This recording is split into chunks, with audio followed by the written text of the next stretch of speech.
Hey everyone, how's it going tonight? Thank you so much for joining us. Of course, I see a lot of my favorite names in here, and I'm very bad at opening these chats, so bear with me. I should have opened to the Murphys, like, damn it. Pam Smith, Katie A, good to see you guys. K-Tor, hello. Patty Mac 87, happy St. Patrick's Day, everybody. Dave Riesler, I know the name by view, but I do not know how to pronounce. Thank you so much for that. Vigilante, Stephen Vigilante, my favoriteest name. Dragons, I'm so glad to see you here. I hope you're at least feeling a little better. Gemma Jade, who is that? Did I miss it? Oh, Chris Jarvis. Sorry, Cookie. One of the best mods in the business. I'm going to say the best, actually.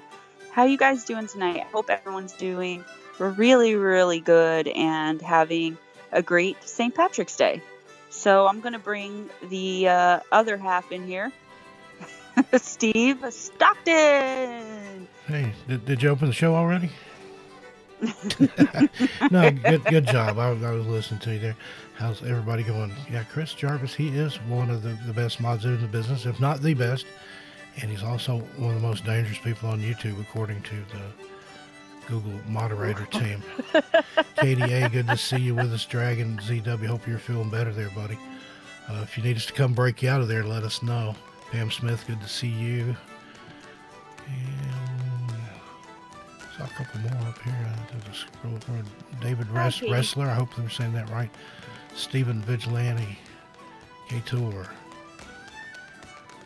And I think that's everybody. I think you had already said hi to everybody. I said hi to him again.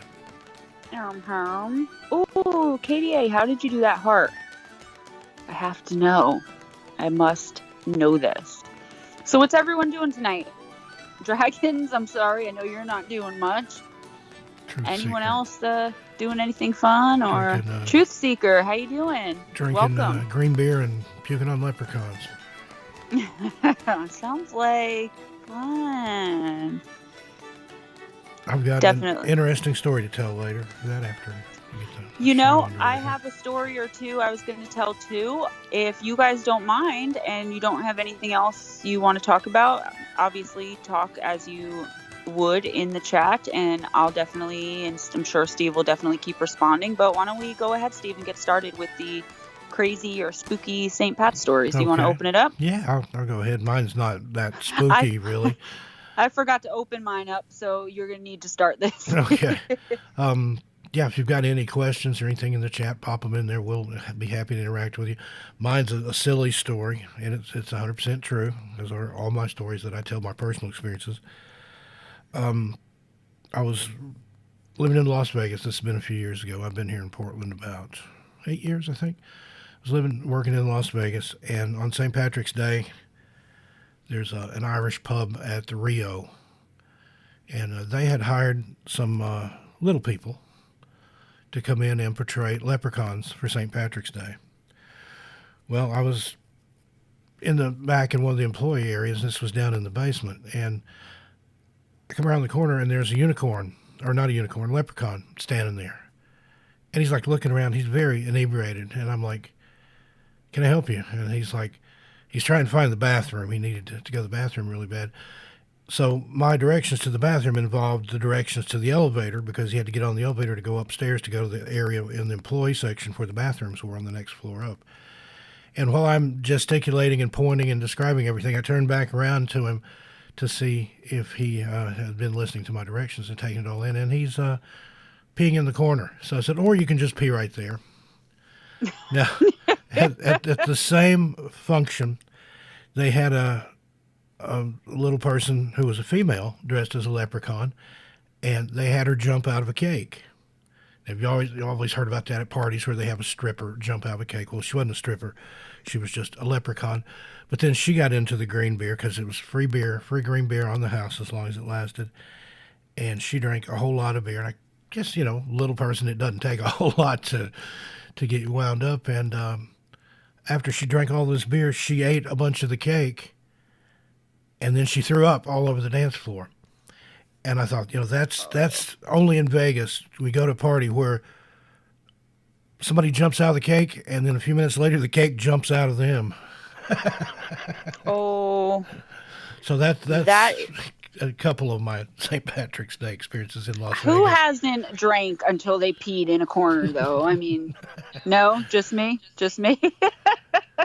Well, that maybe that's a thing for little people. I remember I was watching some reality show that Vern Troyer, Mini Me, was on, and Yes. he went and peed in a potted plant in the corner. So I don't. Maybe it's just something they do because you think about it. If you're that short, that toilet could seem impossibly high sometimes if it's not. He would pee in the plant.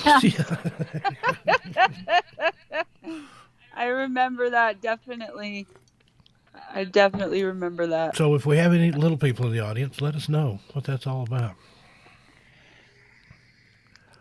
Oh yeah, White Castle. Definitely. Jason Robert Shaw. Welcome, welcome. This isn't Ask Me Anything, but we didn't want to call it that because we were afraid we were going to get some crazies Yeah, I figured asking it's St. Patrick's Day and the beer's flowing. And, dumb stuff. Yeah. we don't want to have to kick and ban anybody.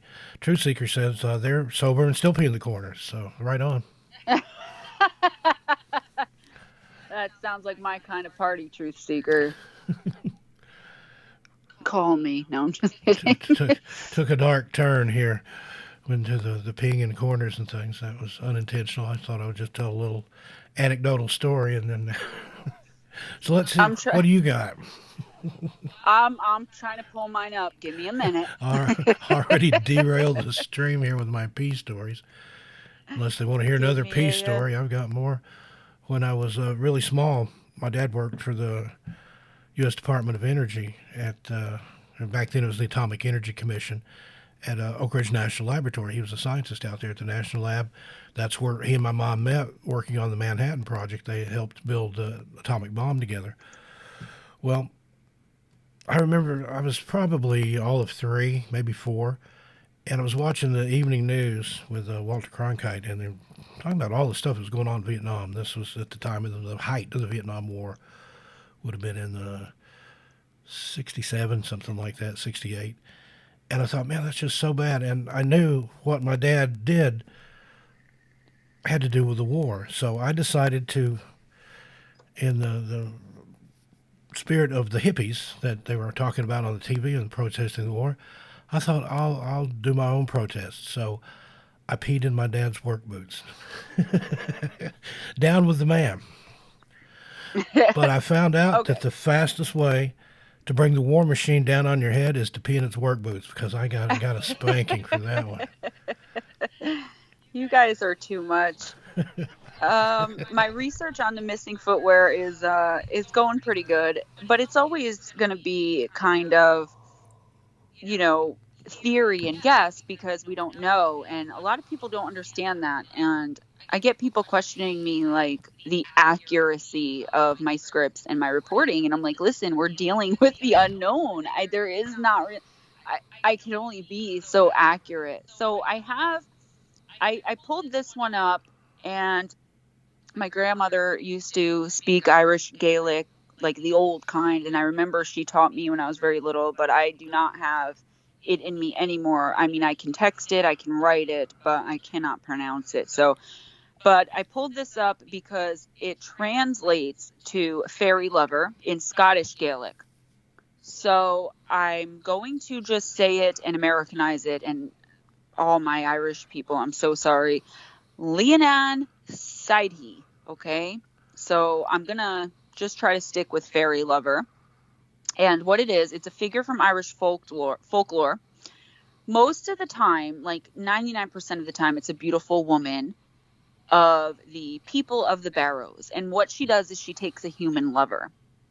So her lovers, they live brief but highly inspired lives. So the name comes from the Gaelic word sweetheart, lover, or concubine, and the term for the inhabitants of fairy mounds. So fairy lover, obviously.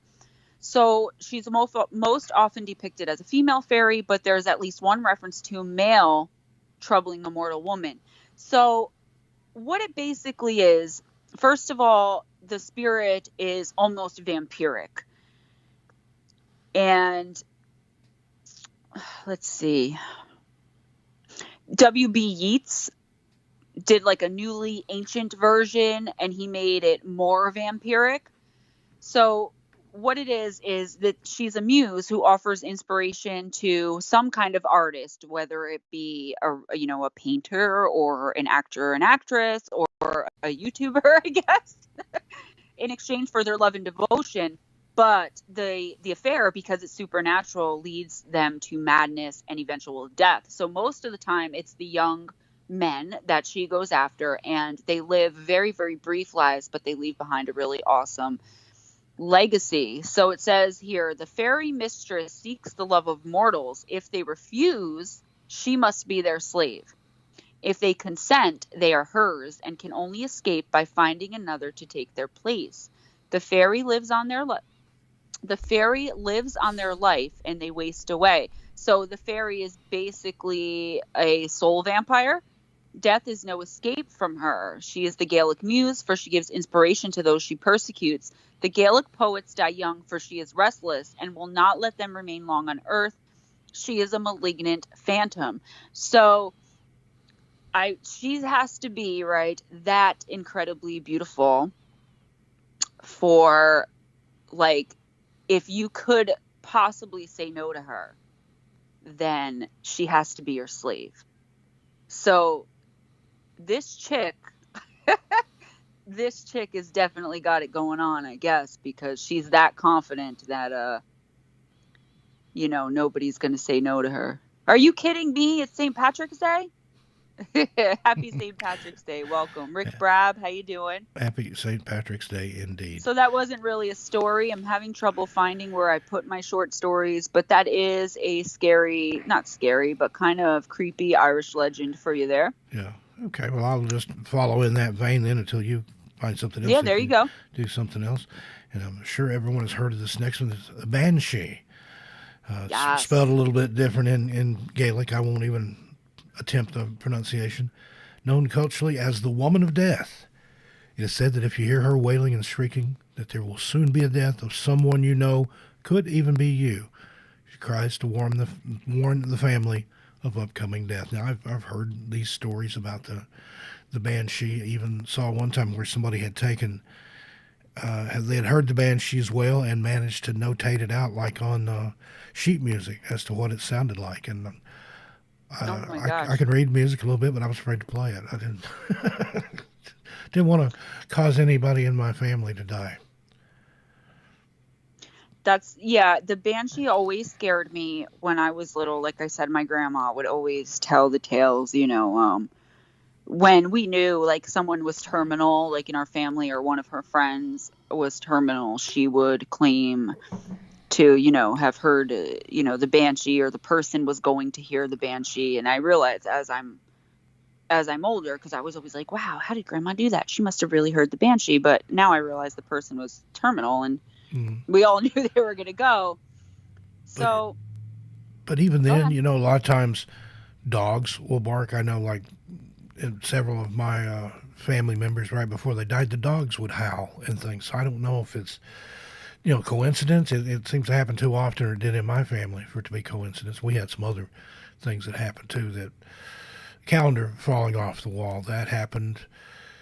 Just about everybody in my grandmother's family, calendar would fall off the wall right before they died. And sure enough, we were sitting with my grandmother, and the day she died, the night before, I heard the calendar fall off the wall in the kitchen. And I figured that was it for her, and it was. So the way I skirt around that, I don't have any calendars on the wall. I've got a desk calendar. That's true. You do not have the calendar on the wall. I remember you talking about that.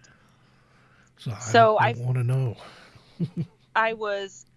Here's the Irish word for dwarf, actually, of what I'm looking at here, the abartak. I know I'm not saying it right. I don't have the accent, so I'm really sorry, guys. It's ABHARTACH, and I have to keep everything on mute so I can't, listen to see, otherwise we'll get feedback. So this legend, there's a place in the parish of Errigal in Derry called Slatverty, but it ought to have been called Lativerty, the lact or sepulchral monument of the dwarf.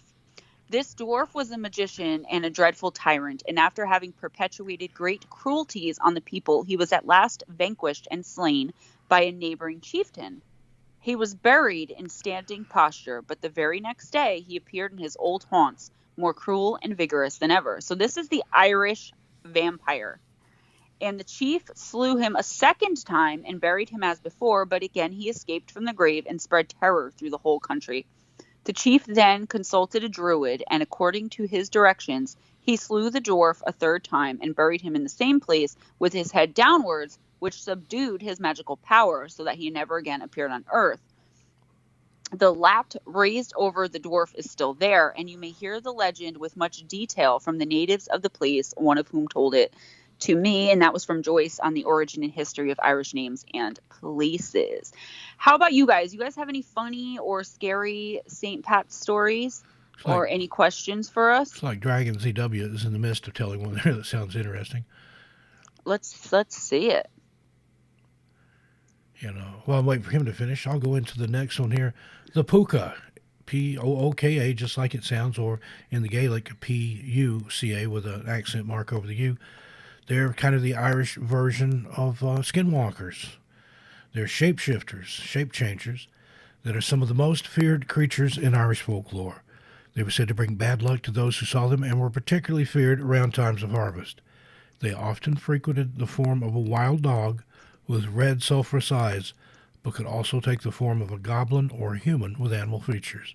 They are often written as evil and bloodthirsty. Still, there are also tales of them warning humans of accidents or being harnessed as protection. So there you go. A lot of the Irish legends, obviously, like across cultures, it's pretty much the same thing but called something different. But I think that because I grew up with, I'm half Irish, so to me, it's like those were the original ghost stories for me. Mm-hmm. So Dragon ZW got his story there. You want to read it, or you want me to read it? Yeah, I was going to read it, and then I was going to answer Jason there. So Dragon ZW said, my mom told me once that when I was 4, I was running around the backyard on St. Patty's Day yelling, I'm going to catch you, over and over again. And she asked me who I am yelling at. Who am I yelling at? I said, a little man in green. She laughed and went back inside. A few minutes later, I came in holding a 4-leaf clover and a quarter. I should have let you read it because you're the reader here. But Chris Jarvis, I will look up the Great Hunt. Dragons, yeah, that's pretty creepy, but, totally believable because leprechauns, just like fairies, make it so that you can see them if they want you to. It's the same thing as with the fairies. I just want to touch on something non-St. Pat's related here, because what's your thought on mermaids, and do you think they are fairy related? Truth seeker, any black-eyed leprechaun stories out there? You know what? I'm going to have to look that up. I'm going to do it. Steve, would you look that up right now while I'm responding to Jason Robertshaw? Yeah, and I just want to say, Dragon ZW, you got gypped, man. You settled for a quarter. Of course, I know you were small. I was going to say, why don't you get some gold? I want to know where the gold at. Who all seen the leprechaun say, yeah? I'll get a backhoe and dig up that tree. I want the gold. Well, mermaids... The myth of the mermaid in southern Europe tells of fair-faced, beautiful women. Irish legends, however, describe cold water mermaids, or marrows, as pig-faced with sharp teeth. A mermaid was said to be formed when a woman was drowned in the creation of Loch Ness. I don't know, I butchered that. They were also said to come ashore and have relationships with men before leaving them and returning to the sea, because that's just it. They can't survive on land. So that's kind of how they are considered one of the fairy folk. But I just know that I definitely believe in mermaids, and that's something I'm working on. I'm working on, another Missing in the Fae for Steve's channel. I'm working on a Missing in the Fae for my channel. But once I get through that, I had spoken to someone else who sent me some information in my email about fairies, mermaids, and sirens. And I'm definitely going to be looking more into that. So seriously, that's definitely interesting to me. I never even thought there was a connection there. So I'll I'm definitely going to have to look into that. CJ, I'm looking at The Great Hunt right now. I'm looking it up. The Great Hunt. I'm going to have to read it. Go ahead, Steve. Okay. The next is Macha, or Maca, or how you say it, goddess of the horses. It's one of the best myths and legends from Irish folklore. An old Irish legend of Ulster tells of Macha, a mysterious woman rumored to be magic who was forced to run against the king's horses while pregnant to pay for her husband's crimes. The pain she suffered caused her to cast a curse on the men of the town, who were said to suffer labor pains for 9 decades following. Oh, How about that? How would you like to be a man, first of all, suffering labor pains for 90 years? All the I men don't in the care town. about a man suffering labor pains, but the 90 years is what got me. I was like, RJ came so quickly that I wasn't allowed any medication. I was not offered any medication, and I was freaking out. I like changed my mind at the last minute. I'm like, I never want to have a baby anymore. I'm just kidding. It was the most painful thing in my entire life, aside from getting an abscess on my leg lanced. My niece was in labor for almost 48 hours with one of her kids, and she threatened the doctor. And then she tried bargaining with him. It's like, I'll give you $100 if you take this baby out of me right now. She sounded like a demon. Yeah, the doctor was like, listen. He's like, you're very, very close, but I can stop because my water never broke. And he's like, I can stop and give you the epidural and numb everything. He's like, or we could just start pushing. I'm like, get it the F out of me. Like, it was really bad. Chris Jarvis, if merfolk exist, they have no need for hair and would be carnivores.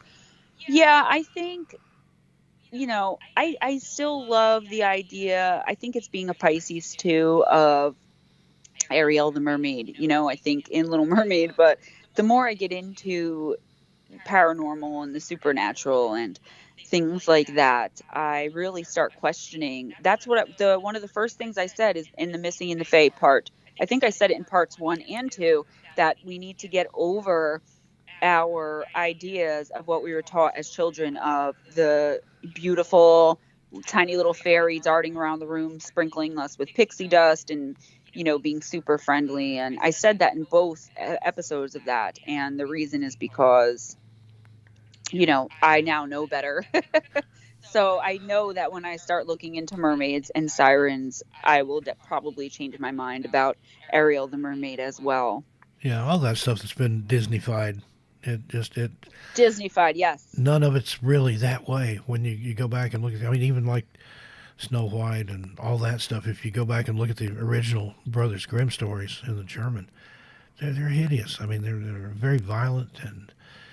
Yeah, the woodsman eats. She wants the woodsman to eat Snow White's heart. Oh no, bring her Snow White's heart so she can eat it. So he brings her a pig's heart. I was watching this animated movie with my son called Pets: The Secret Life of Pets Part 2. It's one of his favorites. And hi, Jose. And what happened was in it, the one dog is like a nervous wreck all the time. He's like high strung, and he tries to protect the little kid that lives in the house with him from anything, like everything. Like he's so overprotective of this kid. So they go to this farm, and there's this other like big, bad dog named Brewster. So he's reading the story of Little Red Riding Hood, the uptight dog. Max is reading to the little kid Liam, and when he turns the page where he's like, wait a minute, oh look, there's a little girl and she's got a red hood. Oh, that's so nice. She's bringing food to her granny. And then he's like, wait a minute, who is that? That's not Granny, that's the wolf. Oh no. And he slams the book shut, and Rooster's like, wait a minute, that's not how it goes. He's like, that wolf already ate Granny and stole her identity. And the little kid, Max is like, we got this, thank you. And the little kid was like, oh no, that's bad, And I just thought it was really funny that they put that in there, like they were talking about the Brothers Grimm fairy tale and how that goes. Because I didn't learn about Brothers Grimm fairy tales until maybe not a few years ago, maybe like 12 years ago, when I bought a book of them, and I was like, what the heck is this? The closest thing, I think, to the originals was when NBC filmed Grimm, where they set it in modern times. I haven't watched that yet, but it's on my watch list. You need to watch it. It's really good. That was actually, a lot of it was filmed out here in Portland, and they used to close one of the streets down that I had to use to get exteriors for the houses and stuff. Used to upset me because I had to go 3 blocks out of my way to get home when they were filming. But they really tried to stay true to the original Brothers Grimm stuff, and it is very grim. It's aptly named. They tame the stories down. Yes, absolutely. CJ, I wish I had time to like read anymore. I used to devour books and I had nothing to do. And now it's like I've had these missing 401 books for so long, and I'm only like halfway through the second one because I have no time at all. But the talking birds peck out the eyes of evil stepsisters. Yeah, I'm gonna have to start watching. And there's another one. I can't remember if it was Cinderella or Snow White. One of those. The evil witch or stepmother or whatever she was, the evil female figure, her punishment at the end of the story, they took shoes made out of iron, heated them till they were red hot, put them on her feet, and she danced herself to death. Now, how's that for a kid's story for you? I remember that. I think that was Cinderella. I think it was. I'm not sure. They all kind of run together after a while in my head. I've always read a lot too. Like I said, up until recently. I mean, I still read a lot now, but now it's more research for the videos. I don't have time to like sit down with a good book. I can't wait until I can get back to that. But hopefully it'll be soon. Hey, Jose, saw you sneak in there, buddy. Good to have you with us. So what's everyone doing tonight? Did you let us know? Go ahead. No, I was just saying, let us know. And I was going to say, did you eat your corned beef and cabbage? Even though that's not really traditional. That's what I cooked, Mulder and I. He won't eat the cabbage, but he likes the corned beef. Do not give that dog cabbage. Jose, it is Snow White. I didn't get a corned beef because I forgot all about it. And you had reminded me yesterday, but Ray was already at the store. So he was already on his way home. So my sister Carol cooked a whole bunch extra because I'm house and pet sitting for her starting tomorrow morning up until Sunday. She left a whole bunch in the fridge for me. So well, that's good because it makes good sandwiches on rye bread with mustard. And what I like to do to the cabbage, maybe I'm a weirdo, but I like to take it and put it in an iron skillet and fry it afterwards after it's already cooked. I did it in a slow cooker, and then I'll take that cabbage out and cook it in there. So it's kind of like sauerkraut. I've never tried that. That actually sounds really good. I was going to say, CJ, that's what I meant. Is anyone doing anything like, not necessarily drinking, but is anyone else doing anything? I remember in my house, it was like a huge, huge celebration on St. Patrick's Day when I was younger. Well, it looks like they're middle of Tennessee, they're listening to us. That's awesome. Glad to have you here with us. Yeah, absolutely. Having Sober Patty's Day, got work tomorrow. Yep, I'm having a Sober Patty's Day too. Tornadoes in Middle Tennessee. Boy, that's nothing new. I'm telling you, that's part of Middle Tennessee there, Tornado Alley. I don't know what part you're near Truth Seeker there, but I got chased by a tornado over on the Cumberland Plateau once in Fentress County near Jamestown. I was able to outrun it. When I got to an Armith Wade or somewhere over there, just near Oneida, the tornado went one direction, and I actually got to turn and go the other. But for a while there, it was looking pretty scary. And the people I'd been visiting, in fact, it was one of the guys that told a bunch of stories that I did in my first book. They tried to get me to go down in the storm cellar with them, and I was like, I don't want to go down there. What if it blows a bus on top of it or something and nobody knows we're there? But I outran it in old 71 Impala that I had. I just got a YouTube notification that says, watch De-Zombified live in 30 minutes. Real Evil with Steve Stockton. What am I around here? Chopped liver? First, I got some lady telling me that you're my whipping boy and that our live stream should be renamed. You guys want to hear what she wants us to rename it?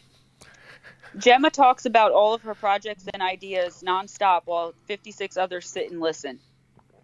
And did you see how I responded to that? No, yeah, I know. It was just like, what do you think, guys? Should we rename it Steve Stockton, Whipping Boy? She's like, I could hear her cracking her whip at you. Oh, yeah. Bring back the old campfire stories. Thank you, mistress. May I have another? They're not gone. Usually have to pay extra for that. Yeah. Well, no, that's Campfire Stories. That's one thing. That's a different show, and I don't know why people get those confused. Fireside Chat, and we said this from the very beginning. That's when you and I get together and talk, just like we're doing now, kind of. We talk like this. We talk just about every day. We talk about what we're working on, ideas that we got, what's coming up. Well, the Fireside Chat on Sundays, our idea was to do that and include the audience.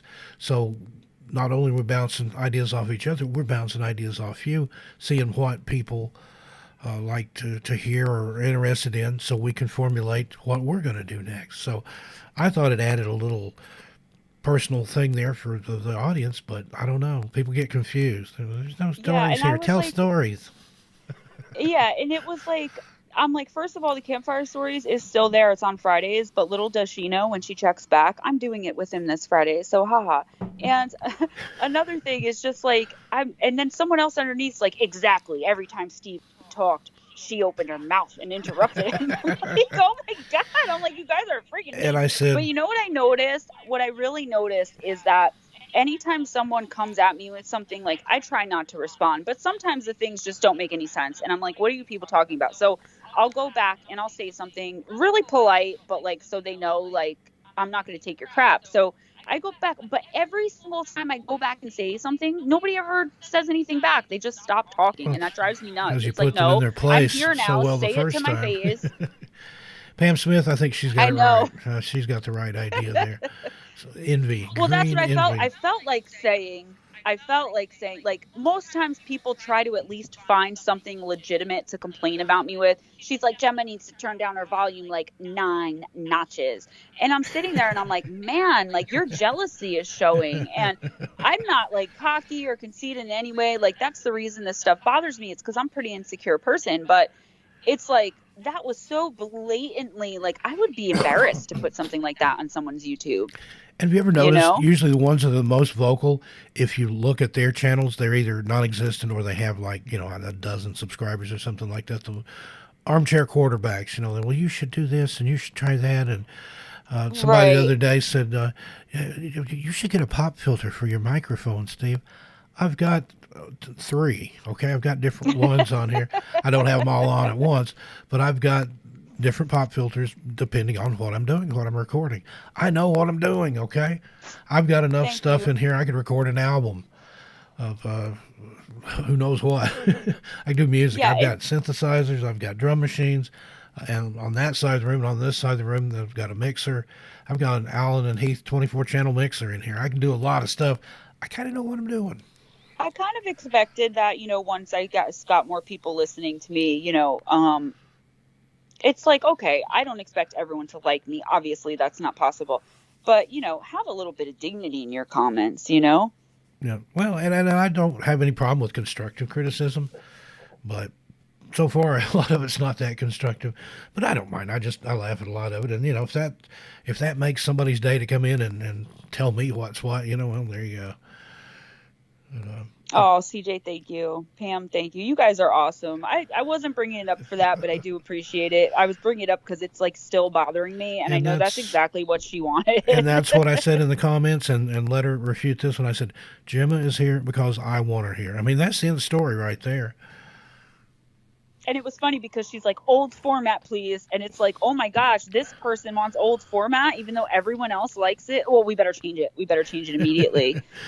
Some Karen wanted to see our supervisor and said that we should change the format. So, oh, Dragons, congratulations. I'm so happy for you.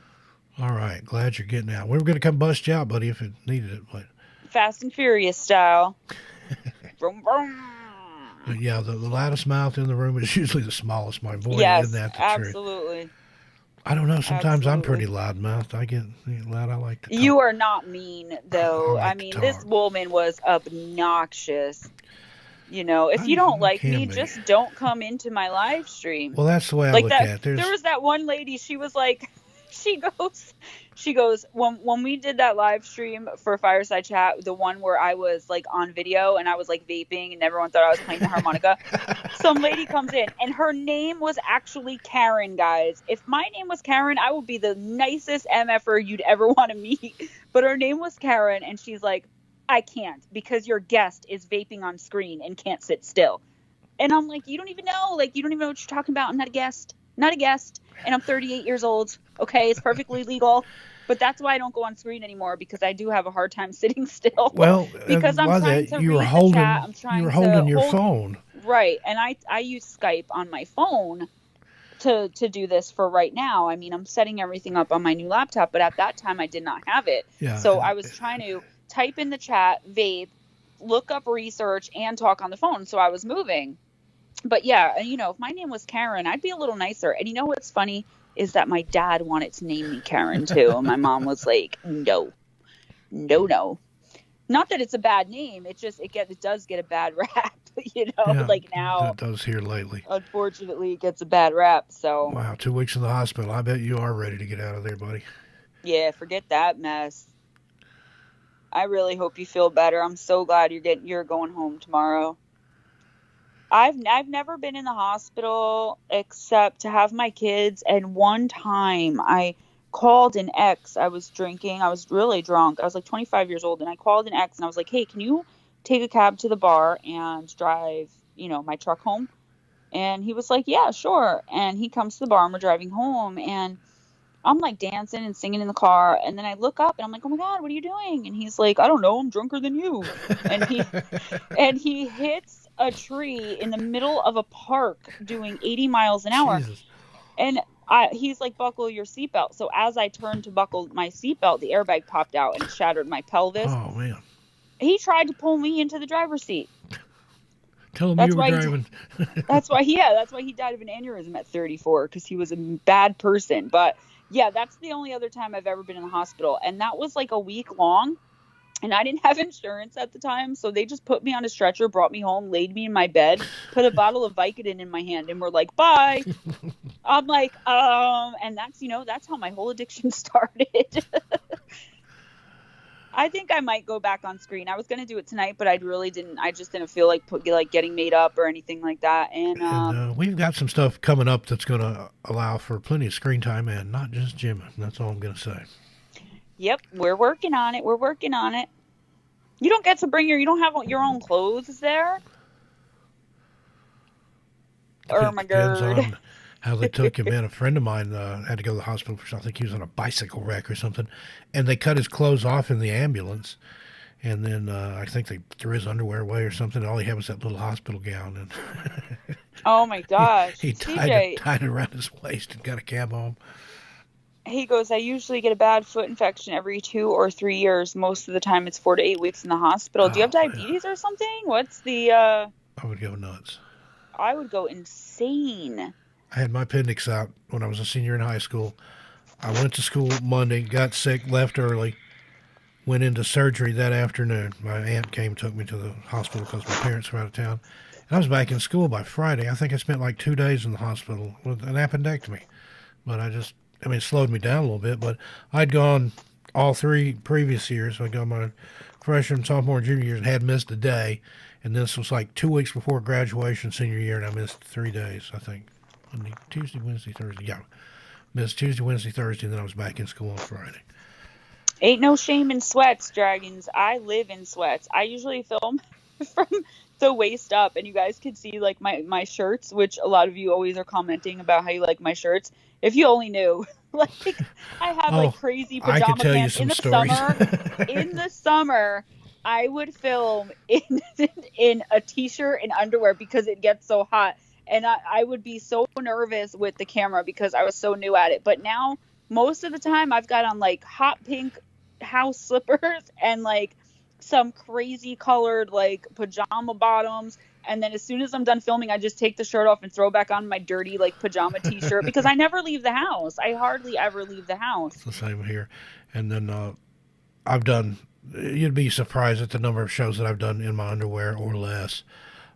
When I was on Coast to Coast with George Norrie, I did that one bottomless. that was just a little secret thing. Now, I've said that I did it in my underwear, which I did start in my underwear. Dragons, I feel the same way. I'm just like, I want to look decent, but at the same time, like it used to never fail for me. Like I would put on makeup and get dressed up and like go food shopping or whatever. Not dressed up, but like put on like, something that looked cute and go to the grocery store and run into nobody. And then I'm like sweatpants, hair tied, nothing on my face, looking all jacked up. And as soon as I walk out of my door, it's like high school reunion. So finally I just was like, you know what? Whatever. Like, I don't care anymore. I'm 38. I just don't care. I mean, like I said, I like to look presentable on screen, but I'm not that chick anymore. I never really was. It used to be so annoying. So, um, what was I just looking at? You've had an open wound on your heel on and off since 1988. That's horrible. That's really, wait, what? Texting is horrible. I don't get it. Looking like you care. Yeah, right? I can't be caught looking like I care. Well, that's why I don't go on camera a lot. I haven't had a haircut in, I think it's been over a year now. And you've seen some pictures. Stop laughing because everyone knows I cut my own bangs. I've got my beard is down the middle of my chest. I look like an extra from Mountain Monsters. And the parts that I do shave, like it's actually a goatee, but it's like really, really, really long. You looked very presentable and handsome on Thanksgiving. The parts that I do, well, I was going to dinner somewhere. The parts that I do shave, I haven't shaved in weeks. And usually I dry my hair and I put a hat on. And that's it. I call it my go to hell hat. And I don't get out since I've discovered the joys of Instacart. I don't even have to go to the grocery store. I get out once a month to pay my rent. And the only reason I do that, my landlady, little wee old widow woman in her 70s, she's old-fashioned. She wants cash. So I have to go out to the ATM and get cash for her. If she would step into the 21st century and take Venmo or PayPal or... Nothing wrong with cash. I'd never have to leave the house. Now, I do walk up the street to get my cigarettes. There's a two blocks up. There's a little convenience store. I go there, but I wait till after dark. I don't want to see anybody. I'm just not a people person. I mean, I am Grizzly Stockton. Boy, you don't know how close you are. I mean, I like you guys. I like in the chat. I like interacting with you, but in person, that's how I am. I see my neighbors across the fence. I've said maybe 10 words to them, and I've lived here 3 years.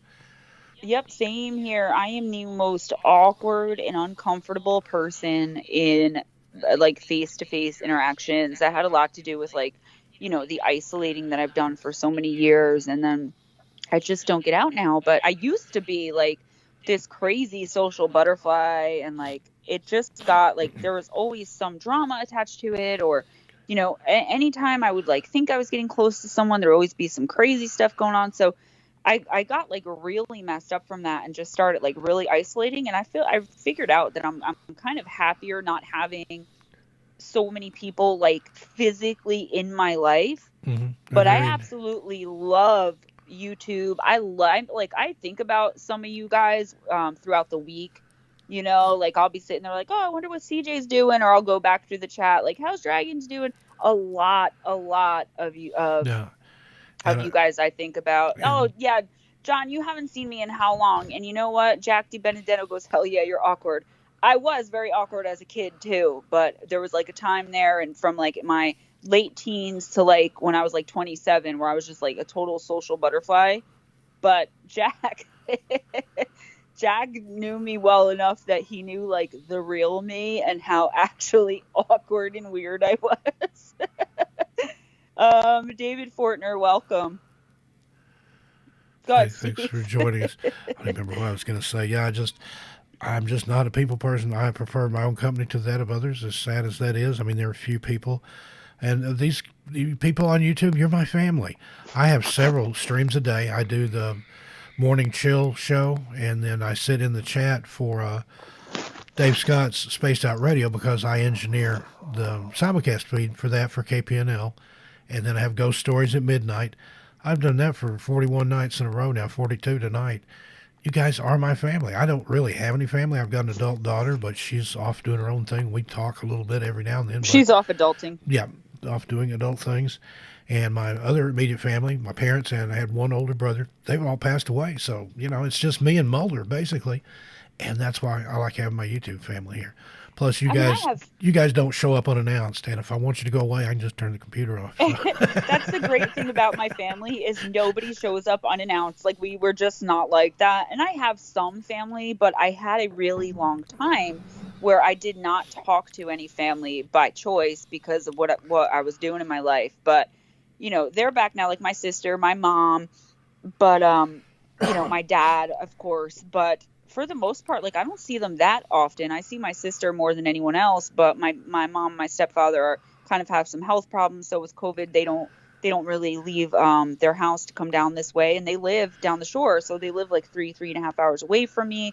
But they just got their first round of shots. I know. I'm not starting a debate. I'm just saying. And weird is definitely wonderful. And I did in high school dragons. I definitely did, and I'm still friends with some of them. Yep.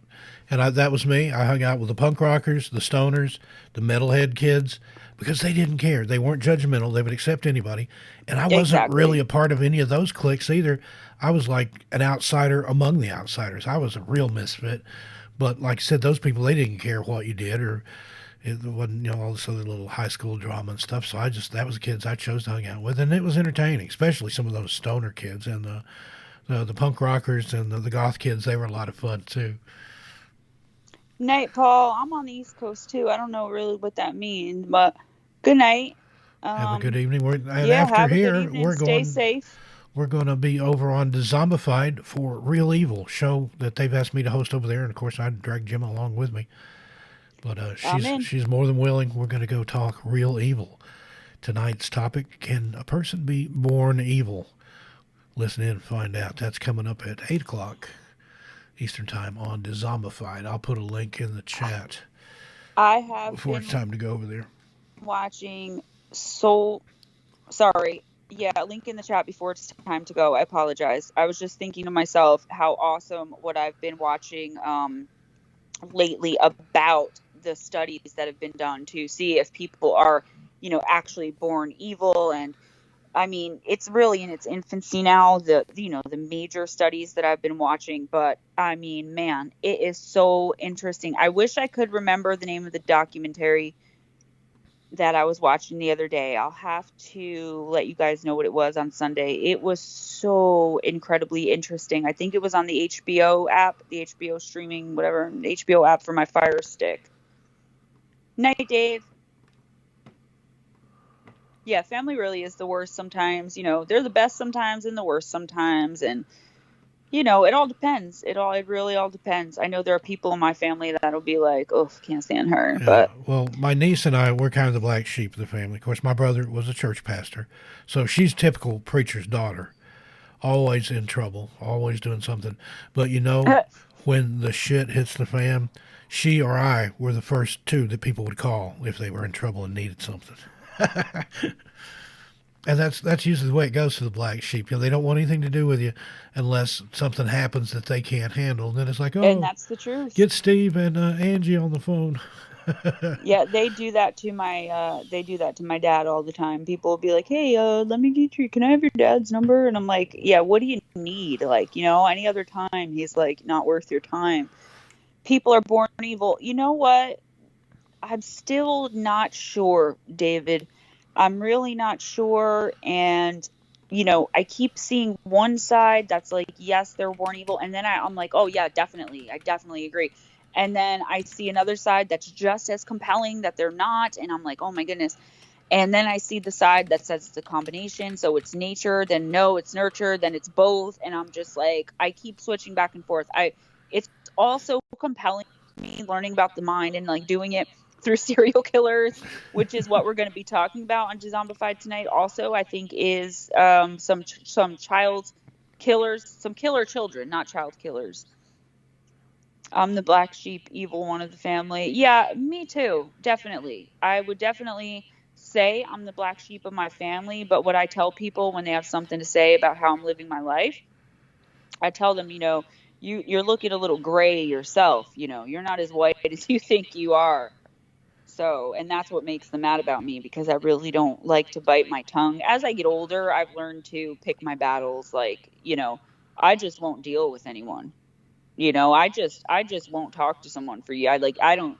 like I said, I'm a loner. I'm kind of a hermit. I don't really need a lot of people in my Yeah, life. that's So what I am. I'm just, and people are, how can you do that? How can you stay in the house all day? And like that one picture that I always like to put up that has Vincent Price, and it's like, because all my stuff is here and I don't like people.